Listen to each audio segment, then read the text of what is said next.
একটা নির্জন ঘর, জানালার ওপারে বিষণ্ণ আকাশ। ভেতরে ঢুকছিল ফ্যাকাশে আলো, বাইরে তখনও সূর্য ওঠেনি। ভেতরে আবছা অন্ধকারে ডিয়াগো আর্মান্দো ম্যারাডোনা নিঃশব্দে শুয়ে আছেন। নেই কোনো চিয়ারগার্ল, ক্যামেরার ফ্ল্যাশ, স্টেডিয়ামের গর্জন। কোথাও বাজেনি গোলের বাঁশি। চারপাশে ছড়িয়েছিল নিঃসঙ্গতা। সাদা চাদরে মোড়ানো গোটা একটা জীবন, যা ফুটবল ছাড়া সবকিছুতেই পরাজিত। গোটা পৃথিবী যাকে মনে রেখেছে ফুটবলের ঈশ্বর হিসেবে, অথচ নিজেই নিজের কাছে ছিলেন অপরাধী। কি ছিল তার অপরাধ?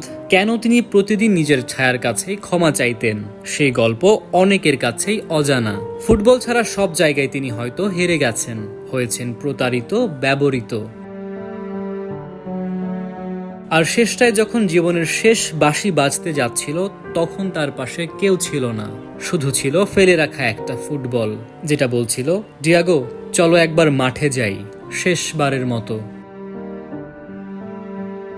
ম্যারাডোনার মৃত্যুর পর তার ব্যক্তিগত নার্স জানিয়েছিলেন, ডিয়াগো মাঝরাতে ঘুম ভেঙে উঠে বলতেন, বলটা কোথায়? আমি গোলটা দেখিনি। আমি কাঁপতাম, কারণ ওর চোখে তখন আর ফুটবল ছিল না, ছিল শুধু শূন্যতা। মৃত্যুর 18 দিন আগে ম্যারাডোনা একটি অদ্ভুত কাজ করেন। তিনি নিজের হাতে লেখেন 17 লাইনের একটি নোট, যার শুরুর লাইন ছিল, আমি মরে গেলে আমার বিচার করবে না, আমি যেভাবে এসেছিলাম ঠিক সেভাবেই চলে যেতে চাই। এই নোটে তিনি বলেছিলেন কিছু অদৃশ্য মানুষের কথা, যারা নাকি তার জীবনকে নিয়ন্ত্রণ করত।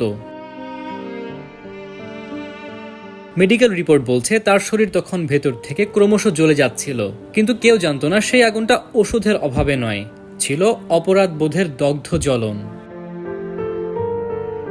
ম্যারাডোনার মৃত্যুর পর সায়েন্টিফিক পুলিশের ফরেনসিক মেডিসিন বিভাগের পরিচালকের দায়িত্বে ছিলেন কাসিনেল্লি। তিনি জানান, মৃত্যুর সময় ম্যারাডোনার হৃৎপিণ্ডের ওজন সাধারণ আকারের দ্বিগুণের বেশি ছিল এবং মাথা থেকে পা পর্যন্ত ত্বকের নিচের টিস্যু ফুলেছিল। শরীরে 4.5 লিটার পানি জমেছিল, এর মধ্যে 3 লিটার ছিল পেটে। 2-1 দিনে জমেনি।